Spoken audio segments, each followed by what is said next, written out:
So I figured I'd give you a brief walkthrough of my rig. Any company names that I use in this video, no, I do not own the license to use the names. So YouTube, you can leave me alone on that one. Either or. With that being said, as I'm sure probably most already know, this is the Obsidian 1000D. Um, got my dual reservoirs. Yeah, I know the little zip tie there. The stupid brackets on top broke, so haven't had the time to order replacement brackets. Either or. Here's my 2080 Ti Kingpin. It's got the Hydro Copper water block.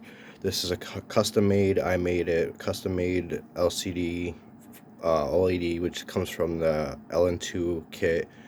Um, you'll never find one of these, or you'll never find a setup like this because, well, there's no other one out there like this. This is fully custom made.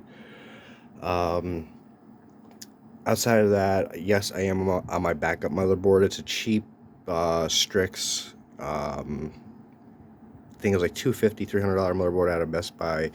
Reason behind that is my Maximus Apex XIII. Damn thing on the darn thing died on me, which it's whatever. Didn't die on due to overclocking or anything like that at all. Second one that I've had within a year that's died on me. So, and both times I just didn't RMA it. I don't care for none of that stuff. I just buy a brand new, call it a day. But what I learned from that is very easy. Max or Asus or whatever you want to call the company, they're not getting my money again. But I'll just show you. This is the most recent one. It's the Z590. Kind of stinks because I really like the motherboard, but it's whatever. But at some point, I will be switching this motherboard out with the EVGA. No, I do not own the rights to the name or licensing to the name. It'll be the EVGA Z590 Dark, which is going in here when I have the ability to grab it. The RAM, which this will be getting changed out as well before winter time, before I start benchmarking again. This is currently Trident Z RGB timing 1414 I've got it overclocked to 3500 megahertz, which is pretty fast. For those of you who know RAM timings. Got just a regular EK velocity RGB block. Oh yeah, that's one of the biggest things with this is I did away with all the RGB as well. Just doing something different. Tired of having the RGB.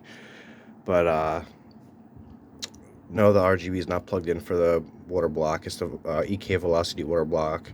The CPU is the 10900K, which the die has been delidded. Die has been lapped. Has liquid metal. The IHS has been lapped. I'm not gonna go direct die with it because there's no point in it. What I do have is I've actually got the IHS lapped to the point to where I had to actually sand down the retention bracket to fit the water block on it. But that's a whole nother story. The PSU is a 1000 watt EVGA G5, I want to say it is. The 2080 Ti Kingpin already has the XOC BIOS on it.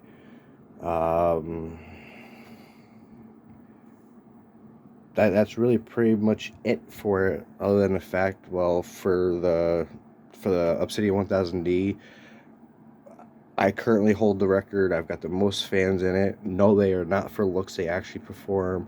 Oh yeah, yes.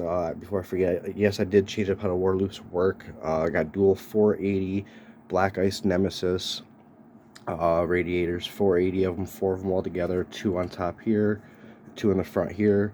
Before, how it used to go is one rad on top would cover the GPU and one rad in the front would cover the GPU, and in the back one rad in the front will cover CPU, one rad on top will cover CPU. I completely changed that up.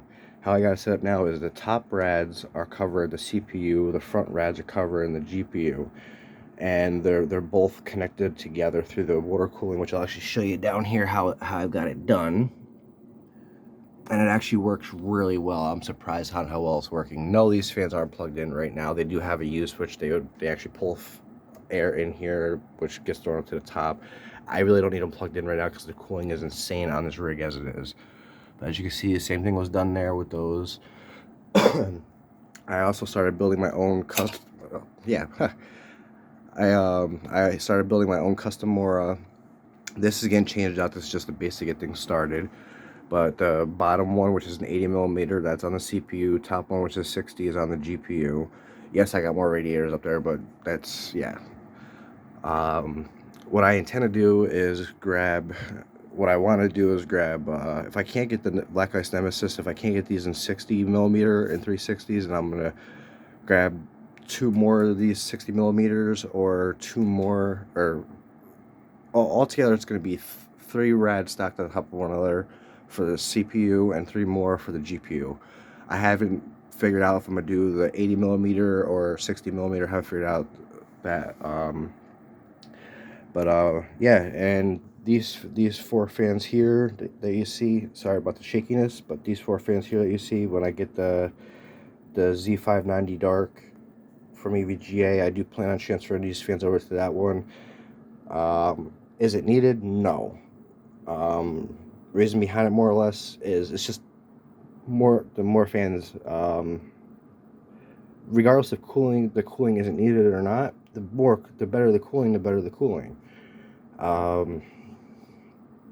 But yeah, that's pretty much it. I mean, anybody can say whatever they want about excessive fans, this and that. Well, I'll tell you what I can take my 10900K and push it 5.3 gigahertz, all 10 cores, go full load in 80 degrees, and my CPU doesn't even touch 70C maxed out temp wise, which that's quite impressive. Yeah, that's pretty much it. I mean, 7 minutes 10 seconds into the video, that's really about it. Other than the fact, like I said, I hold the record so far, which if anybody wants to try to beat it, go for it, because I'll just add more to it. I've already got ways of doing it. Well, that's 2 things. One, I want to say the cleanest setup, 1000 dB, is all the wires. Obviously, everything's all tight, tucked away, nice and clean. No RGB. I said trying something different. The RGB, I'm over it for right now. But as I stand right now, got them. I hold the record. I got the most fans in the 1000D. And yeah, that's pretty much it. I pretty much stated the specs on everything. Oh, the fans, the Lee unis, SL120, I think they are. So yeah, that's that. On that note, have a good one.